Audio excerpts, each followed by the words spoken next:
Parabéns! Se você está lendo isso, significa que sobreviveu a mais um dia carregando esse amontoado de carne, ossos e boletos, acreditando piamente que a resposta para a pergunta "Quem é você?"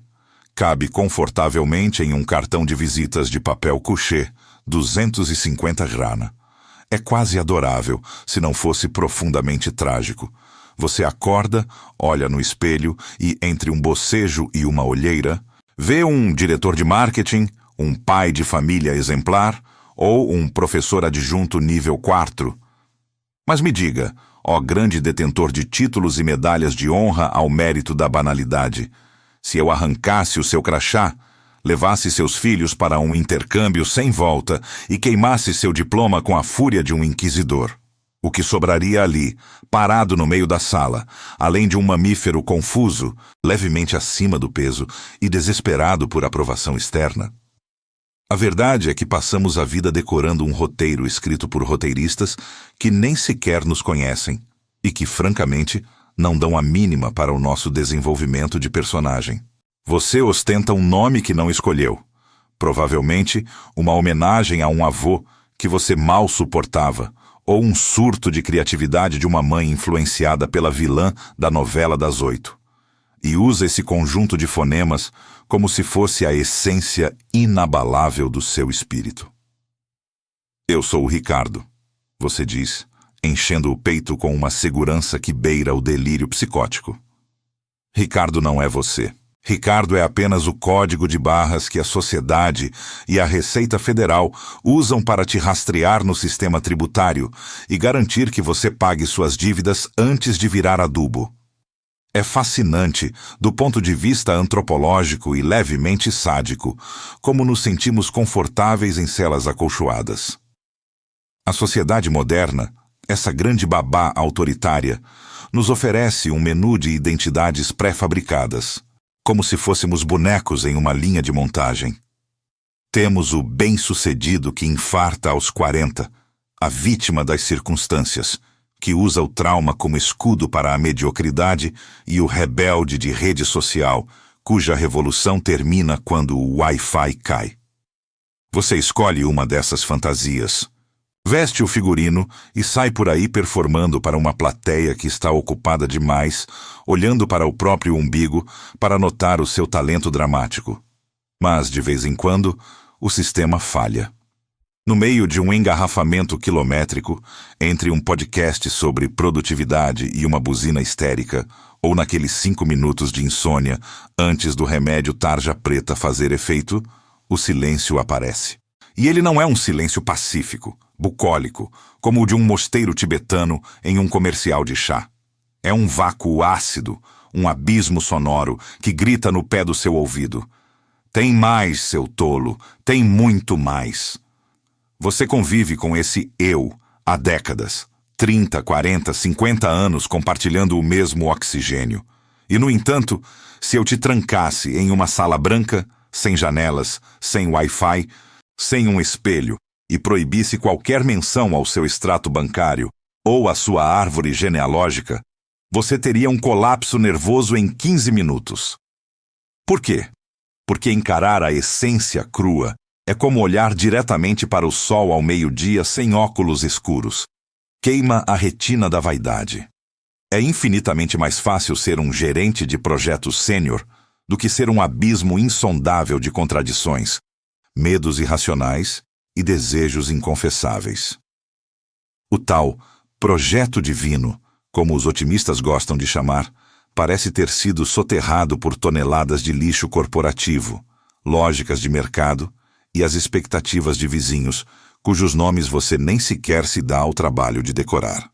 E aí entra a parte profunda, aquela que faz a gente querer acender um cigarro na chuva e olhar para o horizonte com a cara de um filósofo existencialista de botequim. Dizem por aí, em púlpitos e livros de autoajuda de aeroporto, que somos obra-prima, projeto divino, feitura de Deus. É uma frase linda, não nego. Fica ótima em um post do Instagram com um filtro sépia e uma foto de mãos dadas ao pôr do sol. Mas você já parou para pensar na responsabilidade hercúlea quase insuportável, que é ser uma obra de arte única em um mundo que só valoriza a produção industrial em série? Se somos peças de um grande corpo, como aquele apóstolo Paulo sugeriu aos Coríntios há 2 milênios, parece que a maioria de nós desistiu de ser o coração ou o cérebro e decidiu ser o apêndice. Estamos lá, ocupando espaço, não fazemos muita coisa útil. E só somos notados quando inflamamos e causamos uma dor desgraçada em todo o mundo ao redor.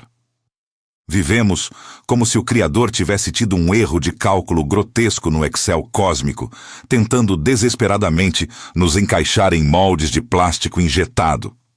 Antes que eu te formasse no ventre, eu te conheci, diz o texto sagrado, com uma intimidade que deveria nos arrepiar.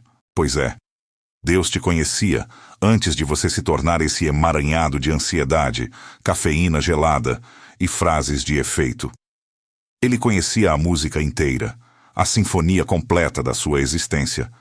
Mas você, por puro medo de parecer ridículo ou por preguiça espiritual, insiste em passar a vida inteira tocando apenas o triângulo no fundo da orquestra e ainda consegue errar a nota. A busca pela identidade hoje é vendida como uma jornada mística e higienizada de autodescoberta, cheia de incensos, retiros de yoga e epifanias gratiluz.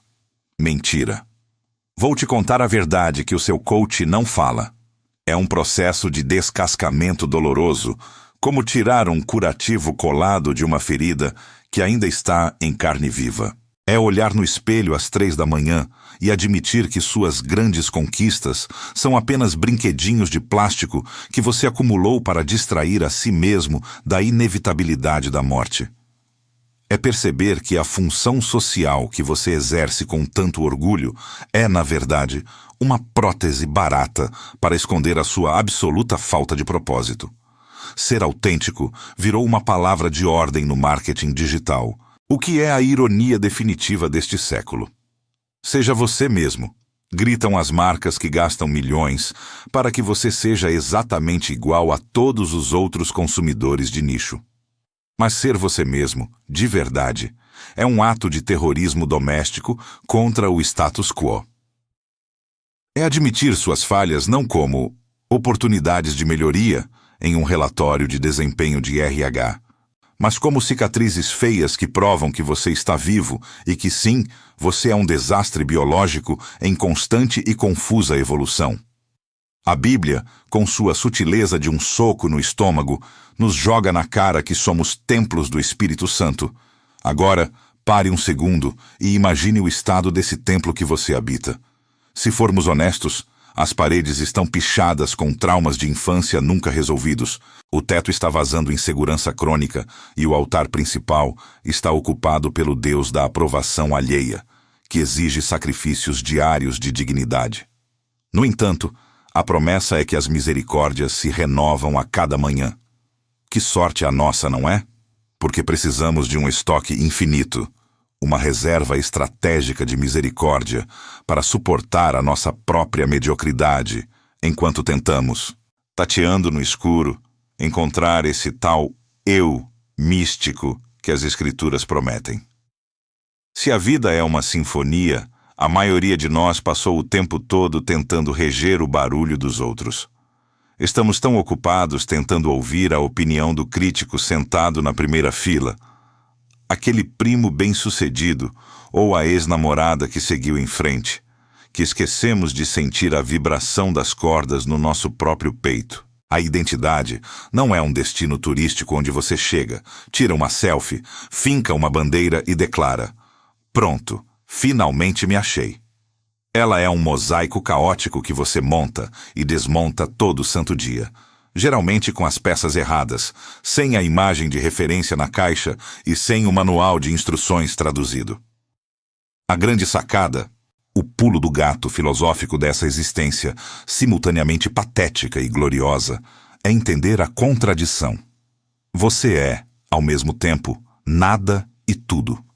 Você é absolutamente nada diante da imensidão gélida do cosmos e da irrelevância dos seus rótulos sociais perante a eternidade. Mas, por outro lado, Você é tudo no olhar de quem te projetou com uma precisão que a sua mente limitada não consegue processar. É uma ironia deliciosa. Você não é o seu nome, mas é conhecido por um nome que faz o universo tremer. Você não é o seu cargo de gerência, mas carrega uma função eterna que nenhum CEO pode revogar. Então, da próxima vez que um formulário de hotel, um algoritmo de rede social ou um estranho em uma festa de networking te perguntar quem é você, faça um favor a si mesmo, experimente o silêncio. Sinta o desconforto visceral de não ter uma resposta pronta na ponta da língua. Deixe que o vácuo te engula por alguns segundos. É nesse escuro, longe das luzes da ribalta social e do julgamento dos seus seguidores, que a tal chama interna, aquela que você vive tentando abafar com entretenimento barato, compras por impulso e consumo desenfreado de informação inútil, começa finalmente a brilhar. Não se contente com a versão resumida e editada da sua biografia. Você é um universo inexplorado, um labirinto de potencialidades que você mesmo tem preguiça ou medo de percorrer. É muito mais fácil ficar no saguão, lendo o folheto informativo e fingindo que conhece o prédio inteiro. Mas o verdadeiro espetáculo, o drama real, acontece nas profundezas, onde as boas obras, mencionadas em Efésios, não são metas de produtividade para ganhar o céu, mas transbordamentos naturais de uma alma que finalmente parou de mentir para si mesma. A autenticidade é um esporte de risco extremo. Ela exige que você jogue fora as muletas dos títulos, as máscaras da perfeição e caminhe com as próprias pernas, mesmo que elas tremam como vara verde. É abraçar a complexidade de ser um projeto divino preso em um corpo que envelhece, que adoece e que te trai. É entender que ser feitura de Deus não significa ser um robô programado para a perfeição, mas um ser humano terrivelmente livre para falhar, para chorar no chão do banheiro e para se levantar, quem sabe, finalmente se reconhecendo no reflexo de uma graça que não faz perguntas idiotas sobre o seu status profissional. Viver de rótulos é como tentar saciar a fome lendo um cardápio. Você entende as opções, mas continua vazio. A jornada de autoconhecimento bíblico não é sobre encontrar o seu melhor eu para brilhar no LinkedIn. É sobre encontrar o seu eu real para que ele possa, finalmente, descansar. Quando Jeremias diz que fomos conhecidos antes do ventre, ele está tirando de nossos ombros o fardo de termos que nos inventar do zero. Você não precisa criar uma identidade. Você precisa desenterrar a que já está lá, sob camadas de poeira social e verniz de boa conduta. A vulnerabilidade, tão temida por quem gasta horas editando a própria imagem, é, na verdade, a única porta de saída dessa redoma de vidro. Ao sermos vulneráveis, o mundo para de nos ver como estátuas de mármore e começa a nos ver como seres de carne e sangue. E é nesse ponto que as misericórdias que se renovam fazem sentido. Elas não são para os perfeitos, são para os que admitem que o quebra-cabeça está incompleto. A vida não é um mar calmo, e se fosse, você seria um marinheiro de banheira, sem histórias para contar, sem cicatrizes para exibir como medalhas de sobrevivência. A sua identidade é esse mosaico infinito, onde cada caco de vidro quebrado, cada erro crasso e cada lampejo de bondade se unem para formar um desenho que só faz sentido quando visto de cima. Vai continuar sendo apenas um substantivo comum, uma coisa estática definida pelo que possui ou pelo que faz. Ou vai ter a coragem de ser um verbo, uma ação viva, pulsante, imprevisível e perigosamente real? O mapa do seu ser está na sua mão, mas a bússola que o mundo te deu está viciada, sempre apontando para o norte do ego. Jogue-a fora. A selva te espera, e ela é assustadora. Mas é o único lugar onde o ar é puro. A pergunta, quem é você? Não é um teste de múltipla escolha onde você marca pai, mãe, doutor ou vendedor. É um convite para o mergulho. O universo está sussurrando, esperando que você pare de atuar e comece a existir. Porque, no final das contas, ser autêntico não é sobre ser original.